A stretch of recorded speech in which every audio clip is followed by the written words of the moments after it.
Meanwhile, in New Jersey... So, Marissa, what talking points do you want to hit on in this week's episode? Well, Jackie, let's talk about how the film addresses the patriarchy. Ooh, and representation of marginalized people. Ooh, and even philosophical ramifications of good versus evil in horror. We can point out the triangle boobs, talk about the blood splatter, and the practical effects. And also the male gaze? My gaze at the males. Hi-yo! From feminism to fangirling, the Jersey Ghouls cover all the bases of horror from a woman's perspective. New episodes are uploaded every other Sunday. Just search Jersey Ghouls to find us on social media and your favorite podcasting app. It is mind-blowing. And heartbreaking. How many original scripts are written every year but are never made.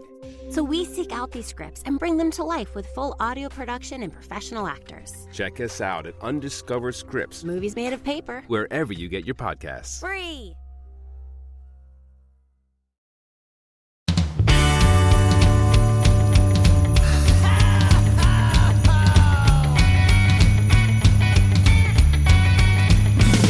Well, there's a party each and every year on Christmas Eve, where the fun and cocktail shrimp don't seem to end. Clark and Ralphie taking turns on the TV screen, laughing, singing, yelling with all of our friends. Well, it's Christmas, and everybody's gonna spread the holiday cheer. 'Cause it's Christmas. Oh, it's the best time of the year. Hey, Dylan. Hey, Matt. We're here. It's the last Halloween Christmas episode of the year. Yeah. And I think we're bringing out a heavy hitter. We're bringing out one that really does get us started into the Christmas season for me, because Scrooged is like this is not the only time I'm watching it this year. Oh, like, yeah. This is a definite like December 23rd, 24th watch for me. Like, I bring this in real tight to the end. Yeah. It's definitely got, and that's why when you brought it up as our Halloween episode, like at first I was like, huh.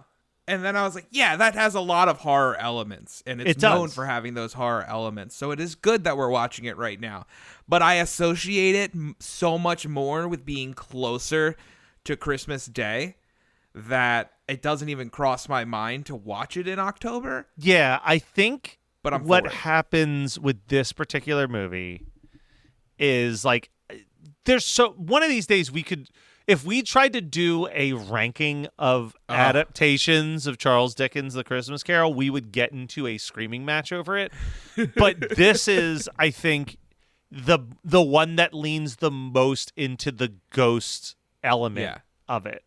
It really doesn't shy away from like fucked up and frightening, and this scared me as a kid. Oh, I dude, remember this is fucking horrifying. Although I will argue that the newest Disney one also leans into the ghost stuff a lot. Well, I mean more of like when you think of ghosts, you think of a haunted house movie, and they go for full blown like haunted house shit, like eyeballs and martinis. Oh yeah, and this is straight up like this is very Ghostbusters style of 80s horror comedy. Well, so do you know? All right, so here's a fun factoid. Go for it. A lot of the marketing for this movie made Ghostbusters references, because after Ghostbusters, Bill Murray essentially retired from acting for like 3 years, and this was his return. Great so return. they were like, okay, here he's, and he hated this movie. This is like, this in Garden State, this in Groundhog Day are like the two examples you point to of like stories where you go, oh, Bill Murray's not a very nice man. Really? He hated working with this. He hated the director. He complained constantly about the direction of this movie, which now I watch it, I kind of see his complaint, which is that he was like, this director just wanted me to yell every line of dialogue at all times, and I don't think that screaming equals comedy. And I think that comes off as Bill Murray not knowing how to act. Yeah. Like, I feel like a lot of this movie, if you didn't know any better, you would go, except for certain parts, I'll give him that. But you would go, this guy is a horrible actor. Yeah. Like, he can't play sad, he can't play happy. All he can do is just scream, and you're not, like, he's not wrong. That is pretty much his character this whole movie. Even when the character change comes at the end, it doesn't feel as genuine as I feel like it could. But I see what you're saying. I would definitely see that in direction, I guess. Yeah, like let me see if I can see this tagline real quick. No worries. Nope. Okay, it's not on there. The guy who wrote this was one of the first SNL writers. It was a guy named Michael Donahue, who was part of the like National Lampoon stuff, and he is known for his dark humor. He hated this movie as well. Him and Bill Murray were very good friends, and he wrote this essentially for Bill Murray. And he says that a lot of his darker humor was kind of ripped out of the movie. And they said like a good example of like where his humor was at that time was stuff like where Bill Murray bumps into his brother and he's exercising and like the wall says across noun, a thing that you nail people to. Like that was like his type of humor that he was trying to put into the movie. Here's the exact quotes. Bill Murray wanted several changes to the script once he joined the project. Among the changes, the romantic plot with Karen Allen's Claire was expanded, and the family scenes were reworked as Murray felt that they were a little off. Murray worked with the script writers Michael Donahue and Mitch Glazer, whom Murray had worked with previously on Saturday Night Live, until Murray was confident enough to begin filming. O'Donoghue and Glazer found the film's ending where Murray reveals his redemption on live TV to be the most difficult to write. They settled on the example of Christmas Eve in New York, where people are nice to each other for one night, believing that they can make it a miracle they could live with. Murray was concerned with how he should portray the scene, with Glazer telling him to follow the script. Wanting a central acting moment, however, Murray gave an emotional, intense performance, deviating from the marked positions and fully improvising the speech. Glazer and Donahue thought that the actor was actually suffering a mental breakdown. After he was finished, the crowd applauded Murray, but Donahue remarked, "What was that, the Jim Jones hour?" Donner turned to him and punched Donahue in the arm, leaving a bruise that lasted for a week. Holy shit. In 1989 interview, Bill Murray said he shot this big, long, sloppy movie, describing how a lot of the filmed content was not present in the film's final cut. For his part, Donahue later said that Donner did not understand comedy, omitting the script's subtler elements for louder and faster moments. He estimated that only 40% of his original script made it into the final film, and the surviving content was, quote-unquote, twisted. It was rife with conflict between Murray and Donner. In a 1990 interview with Robert Ebert, Donner said of Scrooged, "Could have been a really great movie. The script was good, but Donner kept telling me to do things louder and louder and louder. I started to believe the director might be deaf." God damn. So it was a contentious movie. Do you know if that original script is out there? I don't know. I genuinely don't know. I would love to read that. The director was a little bit more positive about the relationship, though, and described Murray as one of the most creative and occasionally difficult actors he's ever had to work with. But he said that Murray was always professional, had a professional mental state on stage, believing him just stressed out, so the crew would do silly things to improve his morality. Donner had not worked with an improv comic like Murray before, who ad-libbed many of the lines. He later said, "You don't direct Bill Murray, you just kind of reel him in." And I think that's fair. At this point in his career and his comeback, if it's something he's known for, it's one of those situations that, hey, he may not have been in the right, but you also kind of have to understand what you're getting into. Yeah. At the same time. Now, granted, Richard Donner's a legend as well. Like, yeah. like if I've learned anything from reading way too many books about comedy and the 70s comedy scene as well, Bill Murray, like the stuff that Bill Murray does with Wes Anderson is what Bill Murray has been wanting to do since the mid 80s.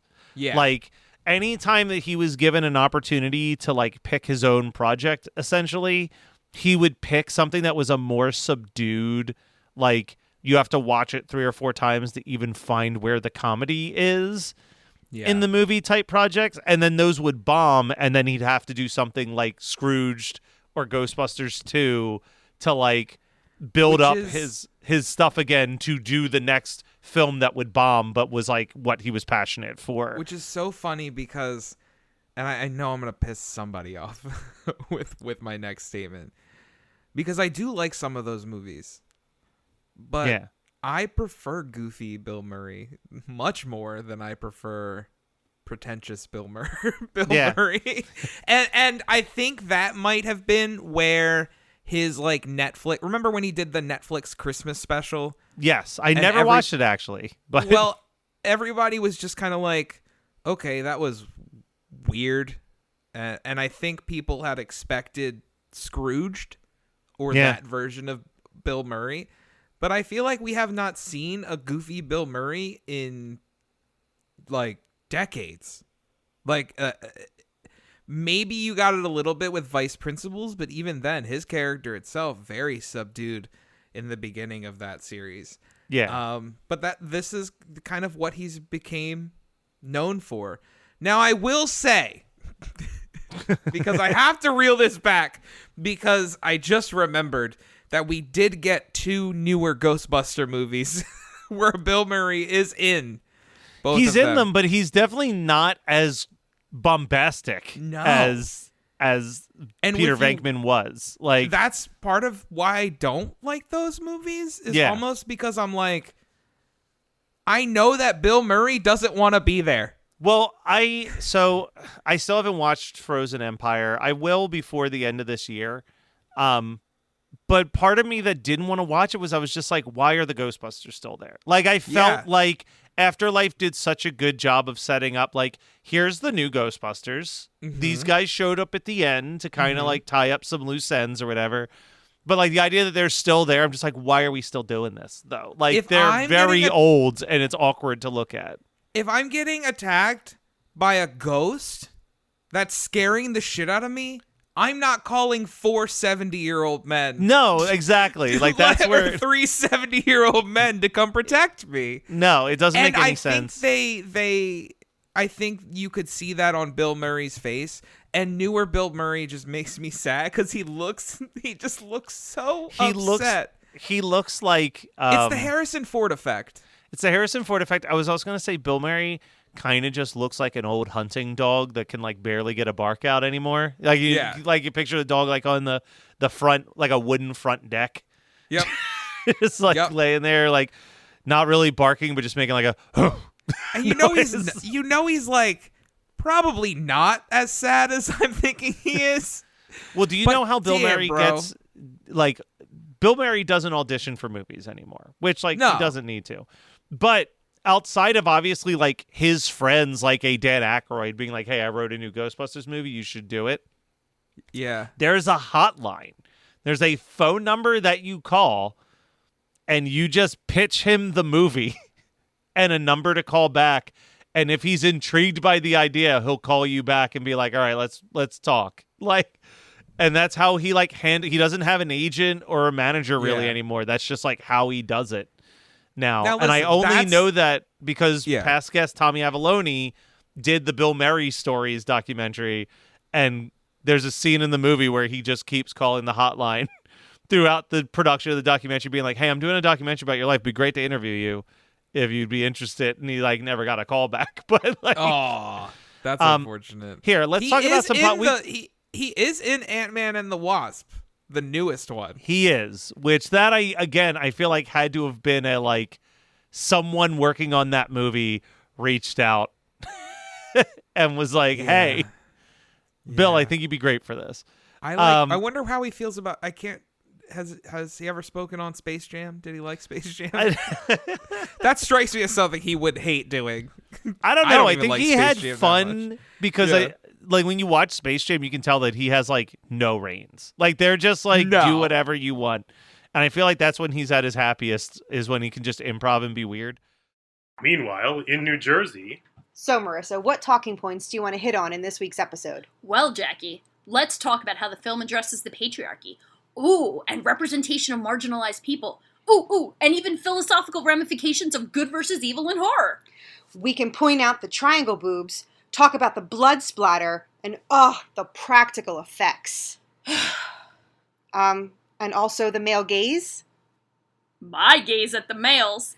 Hi-yo! From feminism to fangirling, the Jersey Ghouls cover all the bases of horror from a woman's perspective. New episodes are uploaded every other Sunday. Just search Jersey Ghouls to find us on social media and your favorite podcasting app.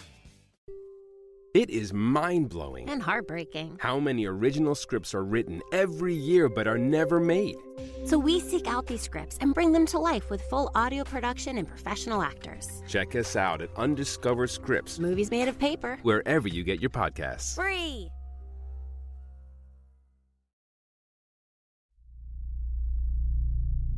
In the darkest corners of the internet, a nameless, formless entity has been growing. No one dares question where it was created or what it wants, but those who have been entranced by its musings chant its blood-curdling name in unison. Horror Movie Night! Find Horror Movie Night on your favorite podcasting app or at hmnpodcast.com. We're going to talk some positive stuff about Scrooged. Yes. Scrooge rules. I don't want any of that previous conversation to be taken as neither of us like No, Scrooge. no. You I fucking mean- love Scrooge. I mean, positive Scrooged. about the production of Scrooged. Oh, okay.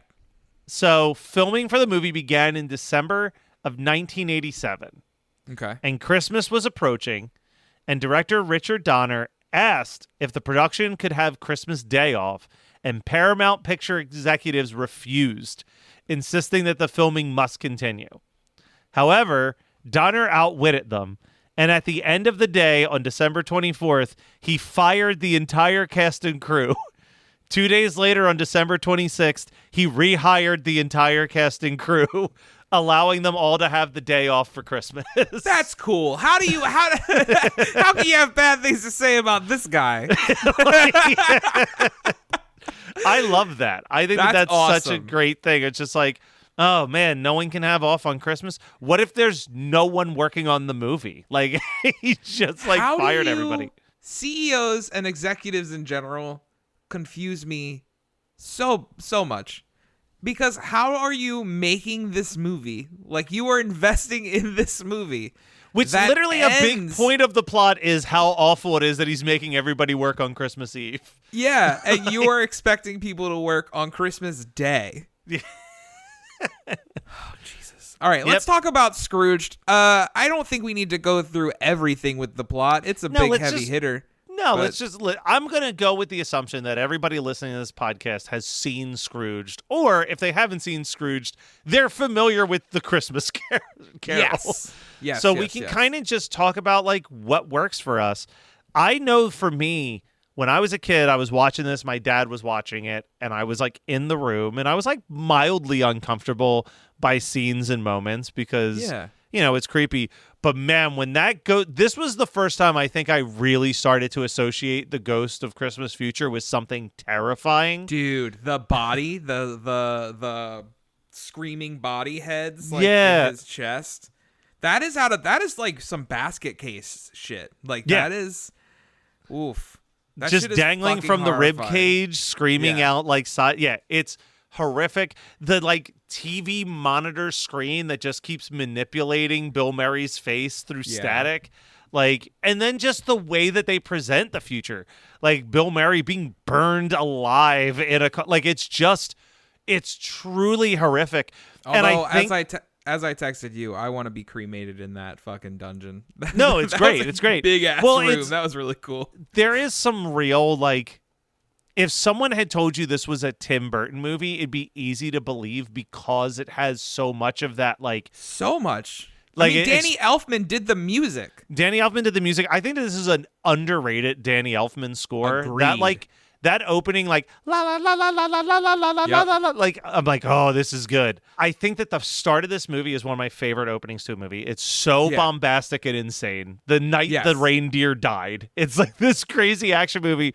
But the bit that makes me laugh the hardest is when it's revealed that we're just watching a trailer for a show that will be airing later on that channel. And they start showing some of the other shows, and the one is Robert Goulet's Old Cajun Christmas. And Yeah. it's just Robert Goulet standing on like a man-made raft, like just canoeing through the swamp as a gator's chasing him, and he's singing Silver Bells. And it's funny because I feel like SNL redid that bit later on as a Christmas gag. Do you remember that? Will Ferrell No. is Robert Goulet, but it's not on the swamp. He's on the platform and it's just fucking spinning the whole time while he's singing. Is it him being Robert Goulet? I'm gonna be real upset if it's not him as Robert Goulet. I want to talk to you about the soundtrack for a second, because I have the Scrooged soundtrack, because of course I do. One of the more shocking things on this soundtrack, right? Yeah. Like, I bought this soundtrack primarily because I wanted the version of Put a Little Love in Your Heart that ends the movie, the Annie Lennox, Al Green version. Yeah. It's a great version. What is also on there is there's a group called the New Voices of Freedom, and they're a choir. And this is a whole crazy thing I'm about to say. They cover the song Sweetest Thing by U2 on the soundtrack. Here's the thing with that. Mm-hmm. Sweetest Thing was not released as an official single until 1998, 10 years after this. The fuck? only way that anybody would have heard this song is that it was a B-side on the Where the Streets Have No Name single that was released the year prior. And I guess someone working on Scrooged loved that single B-side so much that they So got a much that they choir were to just like- cover it for the Scrooge soundtrack. That's weird. There's a jazz version of We Three Kings. Yes. And when that happens, Bill Murray throws some money at them and says, get some lessons, you hacks. Like, he calls them hacks. Do you know who was the band performing We Three Kings on the street? No. It was Paul Schaefer, Miles Davis, What the fuck? Larry Carlton, and David Sonnenberg. But basically just like four very well-known musicians, specifically in the world of jazz, that all did this random cameo as a street jazz band that Bill Murray says has no talent. Like, it's like such a weird deep cut for like music nerds specifically. I have to apologize as I disappeared for like, I was listening, Yeah. but I disappeared because I had to know. It is Will Ferrell's Mark Jensen family Christmas sketch. It is not Robert Goulet, though he did do Robert Goulet. But Will Ferrell's Mark Jensen family Christmas sketch. He's singing Most Wonderful Time of the Year while, I believe, drunk. And the fucking thing is spinning around. And he starts almost vomiting as he is spinning. And it's a solid bit. But for some reason, in my brain, it like mixed the two together. Because it is a very similar bit of here's a classic Christmas album thing. You're in the clear.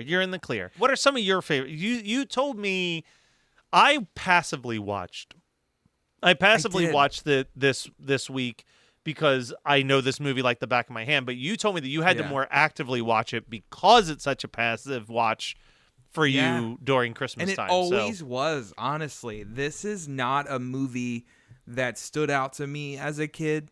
Like, it wasn't one that my parents watched a lot, so I didn't watch a lot.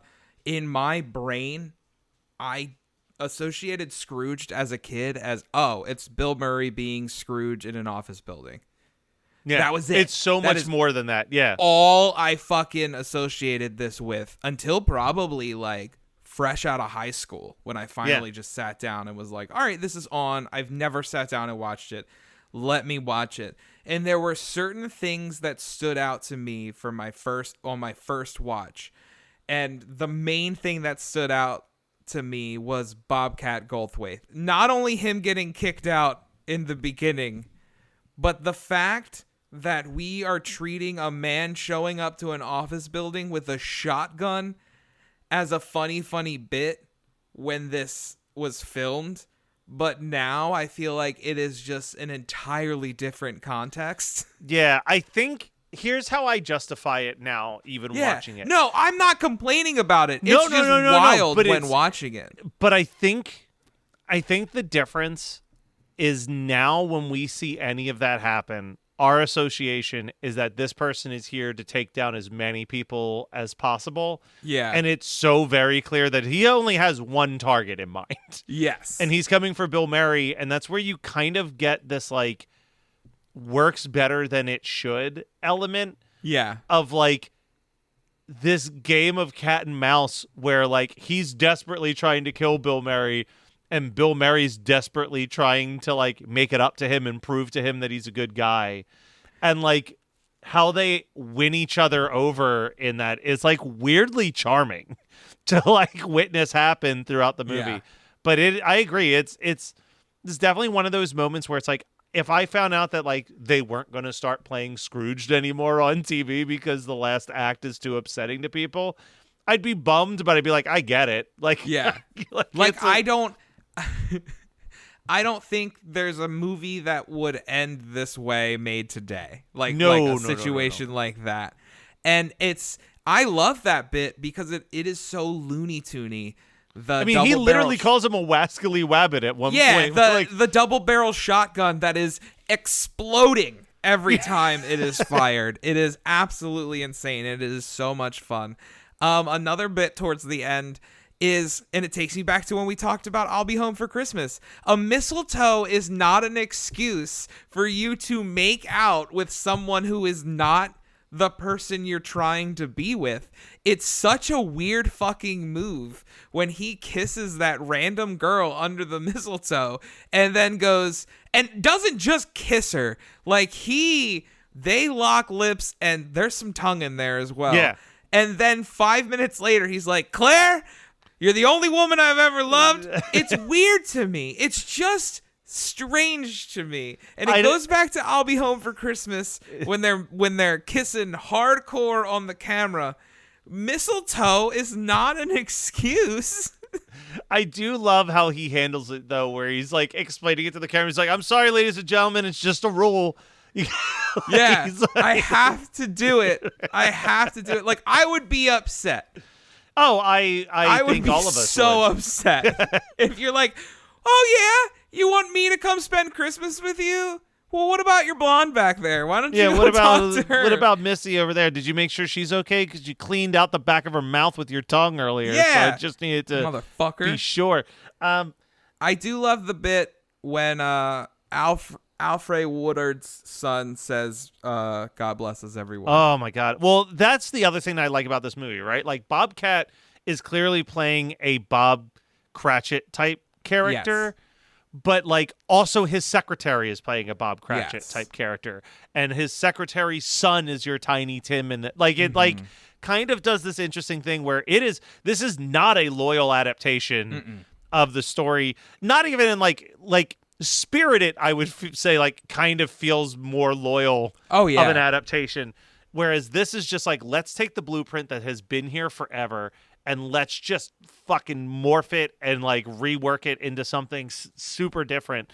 And that's where I love like their version of Marley showing up as this rotted corpse that has the hole in his head from where the golf ball killed him on the It's straight out of topical for last week. It's straight out of Tales from the Crypt. Like that was that design is it's so fucking cool. So cool. It's just, and like the rats crawling out of him and stuff like that. Like it's just, and then even like I love a liquid bit. I love when a decomposed body is drinking something and the water comes shooting out. That shit will never get old to me. I loved it when they did it on Roseanne. I love anytime I can see it. It's so fucking good.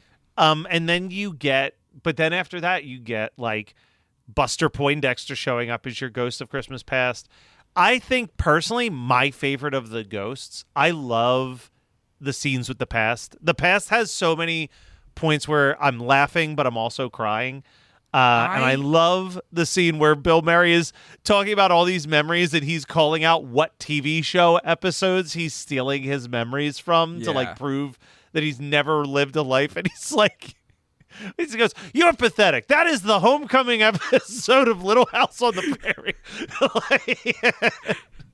Buster Poindexter in anything that he is doing, whether it be solo music stuff, whether it's New York Dolls, whether it's movies, he's going to steal the show. Like he just has that face, he has that voice. It's the fact that he's looked like he's 80 years old since he was 20. Like his face is like a schnauzer. Like it's just falling off of his skull. One of the lines, awesome. One of the lines that I say a lot around Christmas time, because this movie's always fresh in my head, is "It's a bone, you lucky dog." Yeah. Like very much losing himself. I love how excited he is when he's with the kids watching Bill Murray's children's show. Like that's just so funny to me as he's just losing his mind. Yeah, he is my favorite ghost. But I will say, God, I had such a crush on Carol Kane. I was gonna say, I think most people would say that Carol Kane is their favorite, and I she love Carol Kane. And reportedly, everything. Bill Murray had to go to the hospital after they filmed the scene because when she grabbed his lip, she actually tore his lip, and he had to go get stitches. So they had to pause production for a day. And she apparently felt terrible about it, but Bill Murray, like a honest method wrestler, was like, "No, you got to hit me. You got to make it look real." Yeah. Which I think the most quoted line in this movie is the "bitch hit me with a toast." Yeah, takes him out of his scene in the present. One of my favorite lines though is you've got this lady from the FCC who's like trying to make sure that everything's okay, and she's complaining about the nipples being shown on this costume. And then there's like these teamsters that are helping put the set together. The one guy's like, "Yeah, man, you can hardly see those nipples." And he goes, "And they're really looking." It's between my favorites are between that bit and the bit where the old lady died after watching the promo. And he's so excited. The one board member is like, "It's devastating that this happened," and he's like, "I want this run on every newspaper in America." Yeah. You can't buy this publicity. And then they're both super excited. I fucking love it. The other line that I know, this is like my one friend Mark. This is his like Christmas doesn't start till he watches Scrooged. Yeah. And the line that he uses constantly from here is, "Could you stop with the goddamn hammering?" Yes. Could you please hold the hammering? It's so good. And that's why he's so manic in this movie. He is very manic in this movie. And I'm going to be completely honest, man. If you go through a Scrooge situation, and at the end of that situation, and you're like, "I'm a changed individual," I would have to be like, we're going to wait a couple days before I decide if you've actually But this changed. one, he has like lost his goddamn mind. Because like, you were kind of a dick 2 days ago. Yeah. Now, you and I have talked about it, though. His speech at the end of this movie it's so is one of the greatest speeches. We've literally said that it is the thesis statement for why we love Christmas time so much. Yeah. I use it. Wow, this is a very long speech. I use it when we do the charity live streams. He says, "It's Christmas Eve. It's the one night of the year where we all act a little nicer to each other. We smile a little easier and we cheer a little more. And for a couple hours out of the whole year, we are the people that we always hoped that we would be. And it's a miracle. It's really sort of a miracle because it happens every Christmas Eve. And if you waste that miracle, you're going to burn for it. I know what I'm talking about. You have to do something. You have to take a chance and do something. You have to take a chance and get involved. There are people out there having trouble making their miracle happen, and there are people that don't have enough to eat or people that are cold, but you can go out and say hello to these people. You can take out an old blanket from the closet and say, here. You can make them a sandwich and say, by the way, here. Like, I get it now.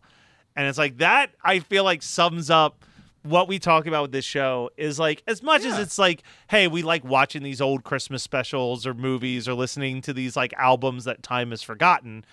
There's also just this genuine element of like, if you could bottle whatever reason why people feel nice and giving in the month of December and make them give that much of a shit January through November, how much better things would be across the board for everybody. And it's I looked at Teddy. I don't bring this up.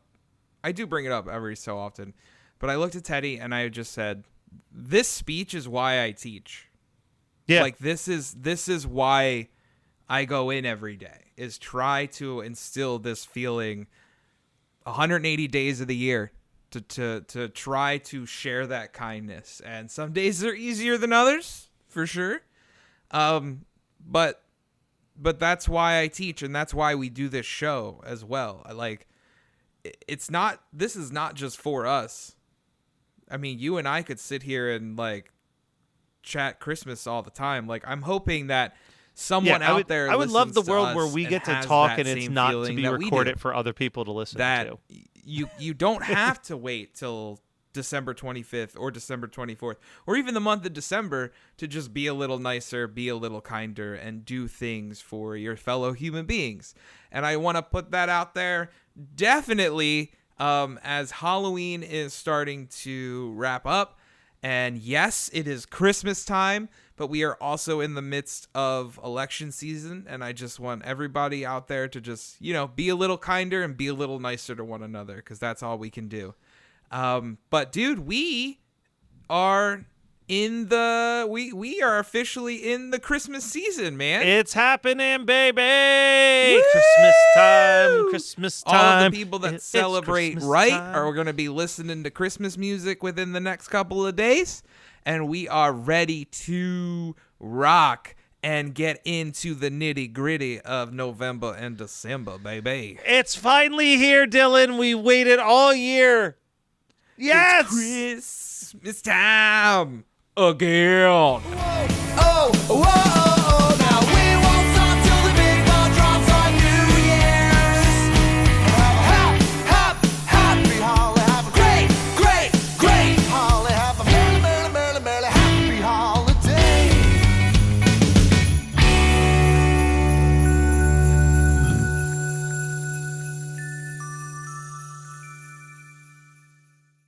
Meanwhile, in New Jersey, So, Marissa, what talking points do you want to hit on in this week's episode? Well, Jackie, let's talk about how the film addresses the patriarchy. Ooh, and representation of marginalized people. Ooh, and even philosophical ramifications of good versus evil in horror. We can point out the triangle boobs, talk about the blood splatter, and the practical effects. And also the male gaze. My gaze at the males.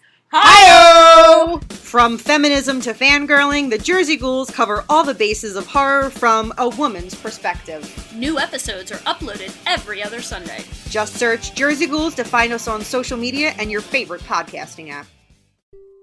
It is mind-blowing And heartbreaking. how many original scripts are written every year but are never made.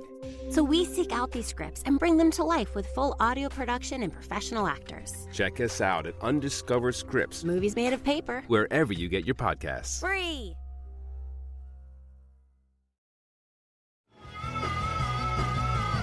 You're listening to the Geekscape Network.